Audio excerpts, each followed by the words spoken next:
மறக்காம சர்ப்ரைஸ் பண்ணுங்க. தேங்க்யூ. ஒரு கிராமத்துல சலீம்ங்கிற பேர் கொண்ட ஒரு மோசடிக்காரன் இருந்தான். அவன் ஜனங்க கிட்ட மோசடித்தனம் பண்ணுவான். அதாவது ஜனங்களை முட்டாளாக்கி அவங்க கிட்ட இருந்து பணத்தை திருடுவான். அது ஜனங்களுக்கும் தெரியாது. காலம் போக போக அவனும் கிழவனாயிட்டான். ஆனா அவன் மோசடி பண்ற பழக்கத்தை விடவே இல்லை. ஒரு நாள் செந்துவோட கடைக்கு முன்னாடி உட்கார்ந்துகிட்டு இருந்தான். செந்து நல்ல போர்வை பண்ணுவான். செந்து போர்வை தைக்கிறத பார்த்துட்டு சலீமோட மனசுல ஒரு யோசனை தோணுச்சு. செந்து கடையை விட்டுட்டு கொஞ்ச நேரம் வெளியே போனான். அப்புறம் சலீம் தன்னோட தாடியில இருந்து முடிய எடுத்தான். அது செந்து போர்வை தைக்கிற நூல்களுக்கு இடையில வச்சான். செந்து திரும்பி வந்து சலீம பார்த்த போது அவன் கிட்ட என்ன கேட்டான்னா, அட சலீம், நீ இங்க என்ன பண்ணிட்டு இருக்க? அது ஒண்ணும் இல்ல தம்பி, நீ எவ்வளவு அழகான போர்வைகளை தைக்கிறன்னு பாத்துக்கிட்டு இருந்த. எனக்கும் இந்த வேலையை கத்துக்கூட. சலீம் அது போல சிரிச்சு செந்து கேட்டதுக்கு மழுப்பிட்டான். அப்புறம் செந்து தன்னோட போர்வைய ரொம்ப கஷ்டப்பட்டு தைச்சான். அப்புறம் அவனுக்கே தெரியாம சலீமோட தாடி முடியோட சேர்த்து போர்வைய தைச்சான். இப்போ தினமும் சலீம் அங்கே வருவான். வாய்ப்பு கிடைக்கும் போது தன்னோட தாடி முடிய அந்த போர்வையோட சேர்த்துருவான். கொஞ்ச நாள்ல செந்துவோட போர்வை தைச்சு தயாராயிடுச்சு. ஒரு நாள் ஒரு பெரிய கஸ்டமர் போர்வை வாங்கறதுக்கு செந்துவோட கடைக்கு வந்தாரு. தம்பி செந்து, எங்க அந்த போர்வைய காட்டு, இது கொஞ்சம் வித்தியாசமா இருக்க. ஆமாங்க சேட்ஜி, இந்த போர்வையே வித்தியாசமானது. 3 மாசமா கஷ்டப்பட்டு என்னோட உழைப்புல செஞ்சது. இதுல இருக்கிற ஒவ்வொரு நூலையும் என்னோட கையால திரிச்சேன். ஆமாப்பா செந்து, உன்னோட வேலைய பார்க்கும்போது அது முழுமையா இருக்கு. இதோட விலை என்ன? சேட்ஜி, அதிகமெல்லாம் கிடையாது. உங்களுக்கு வெறும் 50,000 ரூபாய் தான். என்ன சொன்ன? 50,000 ரூபாவா? ஆமா சேட்ஜி, ஆனா வேலைப்பாடுகளை பாருங்களேன். ஆமாப்பா, சரியாதான் சொல்ற. இந்த பணம் வாங்கிக்கோ. அப்புறம் இத கட்டி எங்க வீட்டுக்கு அனுப்பி வச்சிரு. அப்புறம் அந்த சேட்ஜி செந்துவுக்கு பணத்தை கொடுத்து கிளம்பிட்டாரு. சேட்ஜி போனதுமே சலீம் செந்து கிட்ட வந்தான். அப்புறம் அவன் செந்து கிட்ட என்ன சொன்னான்னா, என்னப்பா செந்து, உன்னோட போர்வையெல்லாம் வித்து போச்சா? அட சலீம், மறுபடியும் இங்க வந்துட்டியா? சொல்லு, என்ன விஷயம்? விஷயம் ஒண்ணும் இல்ல செந்து, நான் என்னோட பங்க வாங்க வந்திருக்கேன். பங்கா? எதுல பங்கு? அதான், அதுலதான். என்னோட உடம்புல இருக்கிற முடி உன்னோட போர்வையோட சேர்ந்து இருக்கு. அதுக்கு தானே உனக்கு நல்ல விலை கிடைச்சிருக்கு. என்ன சொன்ன? உன் உடம்புல இருக்கிற முடியா? ஆமா ஆமா, இங்க பாரு. இதோ பாதி கருப்பு பாதி வெள்ளை. இது என்னோட முடிதான். வேணும்னா சோதிச்சு பாத்துக்க. சலீமோட பேச்ச கேட்டதும் செந்துவுக்கு மயக்கம் வந்துச்சு. அட செந்து, என்ன யோசிக்கிற? அட என்னோட பங்கை எடுப்பா. வேற வழியே இல்லாம செந்து சலீமுக்கு அவனோட பங்கை கொடுக்க வேண்டியதாயிடுச்சு. அப்புறம் சலீம் பணத்தை வாங்கிட்டு அங்கிருந்து போயிட்டான், தன்னோட புது வேட்டைய தேடி. ராஜநந்தி கிராமத்துல சிவசங்கர்ங்கிற பேர் கொண்ட ஒரு ஜமீன்தார் இருந்தாரு. அவர் ஒரு பேராசை கொண்ட வஞ்சகமான ஆளு. அவருக்கு எப்பவும் நிலத்துல பேராசை இருந்துச்சு. கிராமத்து ஜனங்களுக்கு அதிகமான வட்டிக்கு பணத்தை கடன் கொடுப்பாரு. அந்த கடனை திருப்பி கட்டுறதுக்கு குறைந்த அவகாசத்தை கொடுப்பாரு. அப்பதான் அவங்க நிலத்தை அபகரிக்க முடியும். அதே கிராமத்துல விஷாலுங்கிற பேர் கொண்ட ஒரு விவசாயி இருந்தான். அவனோட நிலம் தரிசு நிலமா இருந்தது. ஆனா விஷால் அந்த பூமியில விவசாயம் பண்ணணும்னு நினைச்சான். அவனுக்கு கடன் அவசியமா தேவைப்பட்டுச்சு. அதனால அவன் ஒரு நாள் ஜமீன்தார் கிட்ட போனான். அப்புறம் என்ன சொன்னானா, வணக்கம் ஜமீன்தார் ஐயா, எனக்கு கொஞ்சம் கடன் தேவைப்படுது. உன்னோட நிலம் தரிசா இருக்கு. அப்புறம் நீ வாங்குற கடனை எப்படி திருப்பி கொடுப்ப? நான் முயற்சி பண்றேன். இல்லனா நான் என் மனைவியோட நகைகளை வித்து உங்க கடனை அடைச்சிடுறேன். சரி. அப்படி சொல்லிட்டு ஜமீன்தார் விஷாலுக்கு கடனை கொடுத்தாரு. இங்க விஷால் தண்ணிக்காக கிணற தோன்றதுக்கு முயற்சி பண்ணான். ஆனா சுத்தமான தண்ணீருக்கு பதிலா மஞ்சளா பழுப்பு தண்ணீர் வர ஆரம்பிச்சது. விஷாலுக்கு ரொம்ப கவலை ஆயிடுச்சு. அத பார்த்துட்டு அவனோட ஃப்ரெண்ட் கிரண் அங்க வந்தான். அப்புறம் என்ன சொன்னான்னா, நீ கவலைப்படாத, நான் இந்த தண்ணிய டெஸ்டிங்க்கு அனுப்புறேன். இங்க ஜமீன்தார் விஷாலோட வீட்டுக்கு வந்து என்ன சொன்னாருன்னா, நீ என்னமோ எனக்கு பெருசா பேசுன, இப்ப என்ன ஆச்சு? நான் ரொம்ப முயற்சி பண்ணி பார்த்தேன் ஜமீன்தார் ஐயா, ஆனா இப்படி ஆயிடுச்சு. அத கேட்டுட்டு ஜமீன்தார் விஷாலோட வயலுக்கு வந்தாரு. அப்ப அவர் என்ன தெரிஞ்சுக்கிட்டாருன்னா, அந்த இடத்துல டீசல் கிடைக்கும்னு. அப்பவே அவரு பிளான் பண்ணாரு. இந்த நிலத்தை அவரு அபகரிக்கிறதுக்கு ஏதாவது ஒண்ணு பண்ணணும்னு யோசிச்சாரு. அவர் விஷால் கிட்ட போய் என்ன சொன்னாருன்னா, இங்க பாருப்பா விஷால், அந்த தரிசு நிலத்தை வச்சுக்கிட்டு நீ என்ன பண்ண போற? என்கிட்ட வித்துரு, நான் உனக்கு பணம் கொடுக்குறேன். ஆனா விஷால் அதுக்கு தயாரா இல்ல. அப்புறம் ஜமீன்தார் அண்டர் கிரவுண்ட்ல இருக்கிற டீசலை கொண்டு போய் வெளியில வித்தாரு. அப்போதான் விஷாலோட ஃப்ரெண்ட் கிரண் அந்த தண்ணீரை பத்தின ரிப்போர்ட்டை எடுத்துட்டு வந்தான். அப்புறம் அரசாங்க அதிகாரிகளையும் கூட கூட்டிட்டு வந்தான். அவங்க அத பார்க்க போனாங்க. அப்போ ஜமீன்தார் புத்திசாலித்தனமா அங்க நல்ல தண்ணிக்கான டேங்கரை வச்சாரு. ஆனா கிரணுக்கு ஏதோ ஏடாகூடமா தோணுச்சு. அப்புறம் அவங்க அந்த வண்டிய அங்கேயே நிறுத்திட்டு அதிகாரிகளை தன்னோட கூட்டிக்கிட்டு பார்க்க போனான். அப்போ ஜமீன்தார் பத்தின உண்மைகள் அவங்களுக்கு தெரிஞ்சிருச்சு. அப்புறம் கிரண் எல்லா விஷயத்தையும் அரசாங்க அதிகாரி கிட்ட சொன்னான். அரசாங்க அதிகாரிங்க ஜமீன்தாரோட அண்டர் கிரவுண்ட் பிசினஸ தெரிஞ்சுக்கிட்டு அவர் மேல நடவடிக்கை எடுத்தாங்க. கொஞ்ச நாள்லயே விஷால் நிறைய பணம் சம்பாதிச்சு நல்ல வாழ்க்கைய வாழ்ந்தான். கோடீஸ்வரனுக்கு கரோனா வைரஸ். கன்பூர்ங்கிற கிராமத்துல சித்தக்கிங்கிற பேர் கொண்ட ஒரு பெரிய வியாபாரி இருந்தாரு. அவருக்கு மார்க்கெட்ல ஒரு பெரிய கடை இருந்துச்சு. அதனால அவர்கிட்ட நிறைய பணம் இருந்துச்சு.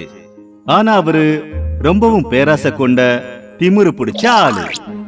அவரோட கடையில நிறைய பொருட்கள் செகண்ட் குவாலிட்டி பொருட்களை தான் விற்பாரு. ஒரு நாள் அவர் கடையில இருக்கும்போது அப்ப சில பேர் வந்து கேட்டாங்க, அட சித்தக்கி அண்ணன், உங்க கடையில எல்லா பொருட்களும் கிடைக்குது. ஆனா இங்க கரோனா வைரஸுக்கு சம்பந்தப்பட்ட பொருட்கள், அதாவது மாஸ்க், சானிடைசர் வைக்கவே இல்ல. ஏன்? நீ சரியாதான்ப்பா சொல்ற. நான் நாளைக்கு சிட்டிக்கு போறேன். நாளைக்கு மறுநாள்ல இருந்து எல்லா பொருட்களும் இந்த கடையில இருக்கும். அந்த மாதிரி சொல்லிட்டு சித்தக்கி சிட்டிக்கு போய் பார்த்தாரு. ஆனா அங்கே டிமாண்ட் காரணத்தால எதுவுமே கிடைக்கல. மறுபடியும் அவரு திரும்பி வந்துட்டாரு. அப்புறம் ராத்திரி முழுக்க யோசிக்க ஆரம்பிச்சாரு. அப்பதான் அவர்கிட்ட வேலை செஞ்ச ஒரு ஆளு ராமுவ வர சொல்லி, ராமு, நீ ஒரு வேலை செய்.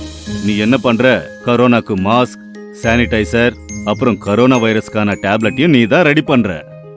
ஆனா முதலாளி, இது எல்லாமே மார்க்கெட்ல கிடைக்கிறது இல்லையே, நம்மளால எப்படி பண்ண முடியும்? அட ராமு, தேவைங்கிறது மனுஷனை ஒரு குருடனாக்குது. நாமளும் அதுல நமக்கான லாபத்தை ஈட்டணும்ல. ஒரு வேலை பண்ணு, என்னோட வீட்டுக்கு போய் பழைய கிழிஞ்சு போன துணிமணி எல்லாம் இருக்கும்ல, அதை எடுத்துட்டு வா. நாம அந்த துணியை வச்சு மாஸ்க தயாரிப்போம். அப்புறம் கேளு, பாத்ரூம்ல இருக்கிற சோப்பு அப்புறம் டிட்டர்ஜென்ட் அதையும் எடுத்துட்டு வந்துரு. நாம அதை வச்சு சானிடைசர் தயார் பண்ணுவோம். ஆனா முதலாளி, இது ரொம்பவே அநியாயம் முதலாளி. உனக்கு இந்த மாசத்துக்கான சம்பளம் வேண்டுமா வேண்டாமா? வாய மூடிக்கிட்டு நான் சொல்றத செய். அப்புறம் நான் போய் கொஞ்சம் பேராசெட்டமால் டேப்லெட்ஸ கூட எடுத்துட்டு வரேன். நான் கரோனா வைரஸுக்கு டேப்லெட்ஸ கூட விற்பேன், புரியுதா? ஆனா முதலாளி, இது வரைக்கும் அந்த வைரஸ்க்கான மருந்தே வரல. முதல்ல நீ எனக்கு புத்தி சொல்றத விட்டுட்டு போய் வேலைய பாரு. இது போல சித்தக்கியும் ராமுவும் சேர்ந்து மாஸ்க், சானிடைசர், அப்புறம் கரோனா வைரஸுக்கு மருந்தையும் ரெடி பண்ணாங்க. அப்புறம் அத கடைகள்ல விற்கவும் ஆரம்பிச்சிட்டாங்க. போக போக அவரோட கடையில கூட்டம் அலைமோத ஆரம்பிச்சது. எல்லா பொருட்களும் சில மணி நேரங்கள்லயே வித்து போயிடுது. இது போல சித்தக்கி போலி மாத்திரை மருந்து, அப்புறம் சானிடைசர், மாஸ்க் செஞ்சு வித்தாரு. கொஞ்ச நாளைக்கு அப்புறம் சித்தக்கி வேலை செஞ்சுக்கிட்டு இருக்கும்போது அவரு மயக்கம் அடைஞ்சு கீழே விழுந்துட்டாரு.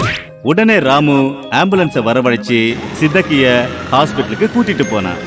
டாக்டர் சார், எங்க முதலாளிக்கு என்ன ஆச்சுன்னு கொஞ்சம் பாருங்களேன். இவர் திடீர்னு மயக்கம் அடைஞ்சு கீழே விழுந்துட்டாரு. சரி, முதல்ல நாம அவருக்கு ஒரு டெஸ்ட் எடுக்கணும். டாக்டர் டெஸ்ட் எடுத்ததுக்கு அப்புறம் அவர்கிட்ட இப்படி சொன்னாரு, ராமு, உங்க முதலாளிக்கு கொரோனா வைரஸ் அட்டாக் ஆயிருக்கு. இனிமே எந்த பிரயோஜனமும் இல்ல. மருந்து மாத்திரை கூட அவருக்கு வேலை செய்ய மாட்டேங்குது. அவங்க வீட்டாட்களுக்கு தகவலை தெரிவிச்சிரு. வந்தவரை கூட்டிட்டு போ சொல்லுங்க. பாவம் சித்தக்கி எல்லாருக்கும் போலியான மருந்து மாத்திரை அப்புறம் சானிடைசரை வித்து தன்னையே கரோனா வைரஸ்ல இருந்து காப்பாத்திக்க முடியல. பாடம், எந்த ஒரு சூழல்லையும் நம்ம லாபத்துக்காக மத்தவங்களோட பலவீனத்தை நம்ம லாபத்துக்காக பயன்படுத்தவே கூடாது. பீகார்ல சோஹன் அப்புறம் மோகனுங்கிற பேர் கொண்ட 2 மட்டன் வியாபாரிங்க இருந்தாங்க. சோஹன் ரொம்பவே பேராசை கொண்டவன். ஆனா அவனுடைய மட்டன் ஸ்டால் நல்லபடியா போச்சு. ஜனங்க அவன் கடைக்கு தான் கூட்டம் கூட்டமா வருவாங்க. பாவம் மோகன், அவனோட கடை எப்பவுமே காலியா தான் இருக்கும். ஒரு நாள் சோகனோட கடையில ரொம்ப கூட்டம் நின்னுகிட்டு இருந்துச்சு. அத பார்த்து சில பேரை நிறுத்தி மோகன் என்ன கேட்டான்னா, அட அவனோட கடையில என்ன இருக்கு, இவ்வளவு கூட்டம் ஏன்? ஒருவேளை அவன் புதுவர்ஷன்ற பேர்ல உனக்கு ஒண்ணு இலவசமா கொடுத்து ஜனங்களை முட்டாளாக்குறானா? அட மோகன் அண்ணன், உங்களுக்கு தெரியும்ல, அந்த சோகன் தினமும் ஏதாவது ஒரு புது ஆஃபர் கொடுப்பான். அப்புறம் இன்னைக்கு அவன் 1000 கிலோ கொண்ட ஒரு புது ஆட்டை கொண்டு வந்திருக்கான். அதனாலதான் ஜனங்க அங்க ஓடுறாங்க. 1000 கிலோ கொண்ட ஆடா? அவ்வளோ பெரிய ஆட்டை பாக்கிறதுக்கு ஜனங்க ஓடுறாங்க.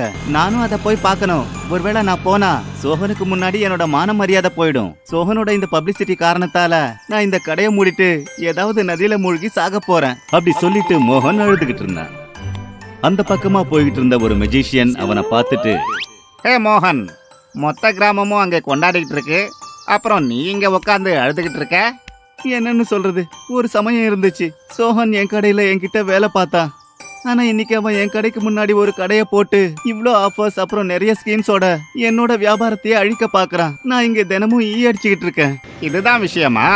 இந்த கிராமத்து ஜனமே என்னை பார்த்து சிரிச்சது. நீ ஒருத்தன் தான் எனக்கு சப்போர்ட் பண்ணிட்டு இருந்த. உன்னை நான் எப்படி கஷ்டப்பட விட்டுருவேன்னு சொல்லு. இதை வச்சுக்கோ, காத்து பம்பு. இதை வச்சு ஆடுங்களுக்கு காத்த நிரப்பு.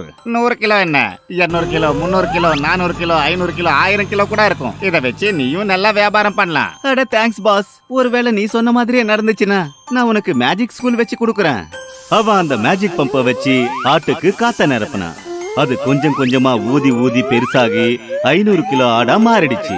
சகோதர சகோதரிகளே, வாங்க வாங்க, இங்க வந்து பாருங்க பாருங்க, 500 கிலோ ஆடு. வாங்க வாங்க, இன்னைக்கு இத வெட்டி உங்க எல்லாருக்கும் 1 கிலோ மாமிசம் இலவசமா தரேன். அதனால எல்லாருமே சோகனோட கடையை விட்டுட்டு மோகனோட கடைக்கு முன்னாடி லைன்ல வந்து நின்னுட்டாங்க. மோகனும் நிறைய பணம் சம்பாதிச்சான். அவன் சொன்ன மாதிரி ஒரு மேஜிக் ஸ்கூலையும் ஓபன் பண்ணான். ஆனா சோகன் ரகசியத்தை தெரிஞ்சுக்க ஒரு நாள் ராத்திரி திருட மாதிரி மறைஞ்சி மோகனோட கடையில போய் பார்த்தா. அவ்வளவுதான், அந்த ரகசியம் தெரிஞ்சு போச்சு. மோகன் போனதுக்கு அப்புறம் சோகன் அந்த காத்து பம்பை திருடிக்கிட்டு போயிட்டான். அவனோட கடையில ஒரே ஒரு ஆடு இருந்துச்சு. அதுல காத்த நிரப்புனான். அந்த ஆடு பயங்கரமா ஊதி போய் திடீர்னு வெடிச்சிருச்சு. அதனால அவனோட கடையும் சுக்கு நூறா உடைஞ்சு போச்சு. அதுக்கப்புறம் அவன் நேரா போய் மோகனோட கடையில வேலை செய்ய ஆரம்பிச்சான்.